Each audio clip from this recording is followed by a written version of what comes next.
चेतना और कमल एक ही कॉलेज में पढ़ते थे। एक दिन दोनों की कॉलेज कैंटीन में मुलाकात हुई। उसके बाद से पूरे दिन साथ में घूमते फिरते खाते पीते रहते थे।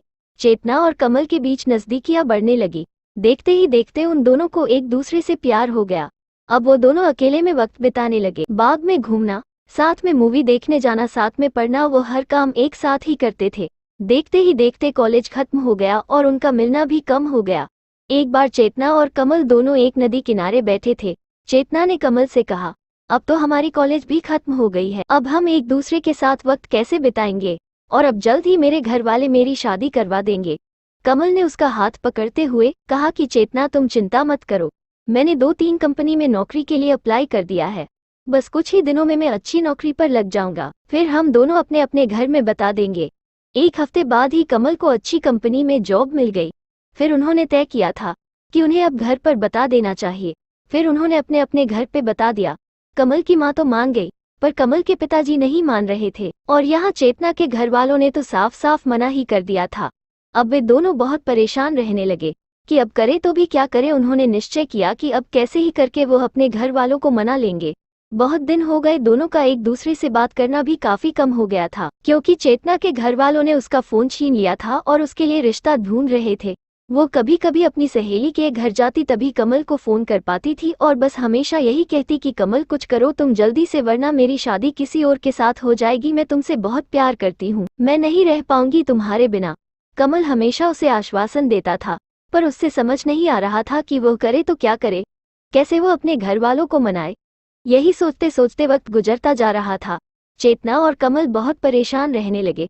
कमल घर पर न तो कुछ खाता था, न ही किसी से बात करता था, बस पूरा दिन खामोशी में रहता था। ये देखकर उसकी माँ विमला से रहा नहीं गया और उसने अपने पति सोहन को समझाया कि मुझे मेरे बेटे की खुशी से बढ़कर मेरे लिए कुछ नहीं है, और अब अगर मेरे बेटे की शादी होगी तो चेतना से ही होगी, और आप कल ही लड़की के घर जाके उनके घर वालों से बात करो। अगले ही दिन कमल के पापा चेतना के घर गए और चेतना के माँ बाप से बात की और उन्हें समझाया कि हमारे बच्चों की खुशी में ही हमारी खुशी होगी।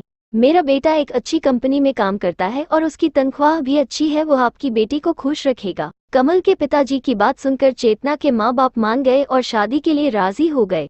कमल और चेतना की शादी बड़ी धूमधाम से हुई। दोनों बहुत खुश थे। वो अपने हनीमून के लिए मॉरिशस गए। हनीमून से लौटते ही कमल अपने काम में लग गया। दोनों की जिंदगी हंसी खुशी बीत रही थी। उनकी शादी को अब 4 साल होने वाले थे, पर उन्हें अभी तक बच्चा नहीं हुआ था।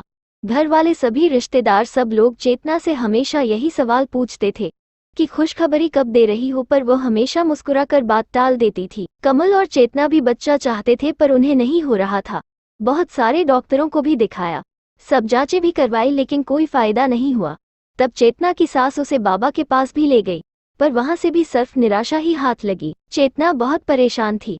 उससे यही चिंता सताए जा रही थी कि वो कभी मां नहीं बन पाएगी। 5 साल भी गुजर गए, पर उन्हें अभी तक बच्चा नहीं हुआ।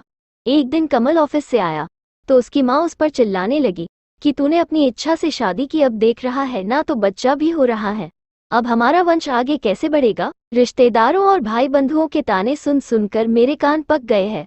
आखिर हमें भी इच्छा होती है कि अपने पोते पोतियों को देखें और उनको प्यार दें।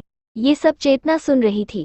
कमल ने अपनी माँ को समझाया कि जरूरी नहीं कि आपकी बहुरानी में ही कुछ कमी हो, कमी तो मुझ में भी तो हो सकती है, आप खामोश हो जाइए।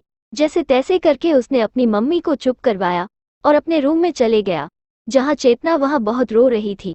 कमल उसके पास गया और उससे गले लगा कर कहने लगा कि तुम चिंता मत करो, सब ठीक हो जाएगा, मैं हूं ना, तुम्हारे साथ, मैं तुम्हारा साथ जिंदगी भर नहीं छोड़ूंगा। और मम्मी की बात का बुरा मत मानो, वो तो ऐसे ही कहते हैं, गुस्से में उनकी बातों को जाने दो।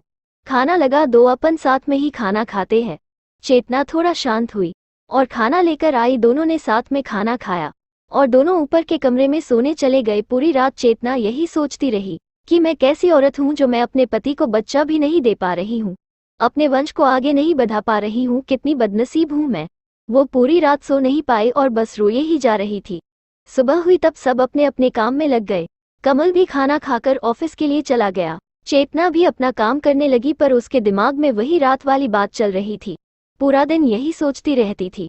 रात को जब कमल घर आया तो चेतना ने उससे खाना दिया और वह दोनों अपने कमरे में सोने की तैयारी कर रहे थे कि तब अचानक चेतना ने कमल से कहा कि क्यों न हम एक बच्चा गोद ले लें। अब हमें तो बच्चा नहीं हो रहा, क्यों ना हम किसी बच्चे को गोद ले लें और उससे माँ बाप का सुख दे और हमें भी बच्चे का सुख मिल जाएगा। चेतना की ये बात सुनकर कमल भी बहुत खुश हुआ।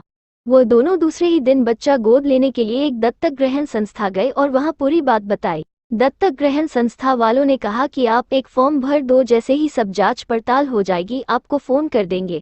उन्होंने फॉर्म भरा और एक उम्मीद के साथ घर लौटे कि शायद अब उनकी परेशानी दूर हो जाएगी। 12 महीने हो गए, उनको कोई फोन नहीं आया। कमल जब भी वहां जाता तो वे लोग उसे एक ही जवाब देते कि फोन आ जाएगा, पर इंतजार की घड़ियों बढ़ती ही जा रही थी। अब चेतना हिम्मत हार चुकी थी, वो पूरी तरह से टूट चुकी थी। कमल भी आखिर कितना उसको समझा पाता। दोनों पूरी तरह परेशान हो चुके थे। उन्हें अब कोई आश ही नहीं रही थी कि वे कभी माँ बाप बन पाएंगे। पर कमल ने चेतना के साथ पुत्र गोद लेने की कोशिश करना नहीं छोड़ा और वो हर 2 दिन में संस्था जाने लगा। इंतजार करते करते 16 महीने बीत गए थे और एक दिन अचानक कमल के पास फोन आता है कि आप दत्तक पुत्र ग्रहण संस्था आ जाएं, आपके लिए एक खुशखबरी है। कमल ने तुरंत चेतना को फोन करके दत्तक ग्रहण संस्था आने को कहा। कमल और चेतना दोनों वहां पहुंचे तो उन्हें पता चला कि उनको एक बेटी गोद दी जा रही है, जो कि सिर्फ 6 महीने की है।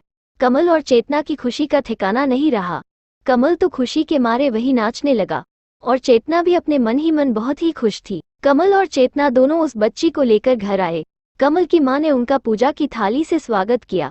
उन्होंने उसका नाम उजाला रखा, जैसे उनके जिंदगी में उजाला हो गया हो।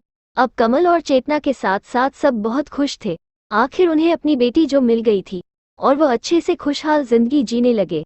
बस यही होता है प्यार, जो हर वक्त में एक दूसरे का साथ दे और भरोसा दिलाए कि कोई भी परेशानी हो, वो हमारी परेशानियों हमेशा हमसे छोटी होती है और हमें कभी भी अपनी जिंदगी में आश नहीं छोड़नी चाहिए। विश्वास हो तो सब कुछ है, वरना कुछ भी नहीं। दोस्तों, अगर ये कहानी पसंद आई है तो अपने दोस्तों को शेयर करें। हिंदी नोवेल स्टोरीज चैनल को सब्सक्राइब करें और नोटिफिकेशन बेल भी दबाएं। अपना और अपने परिवार का ख्याल रखें। मिलते हैं नई कहानी के साथ, तब तक के लिए धन्यवाद।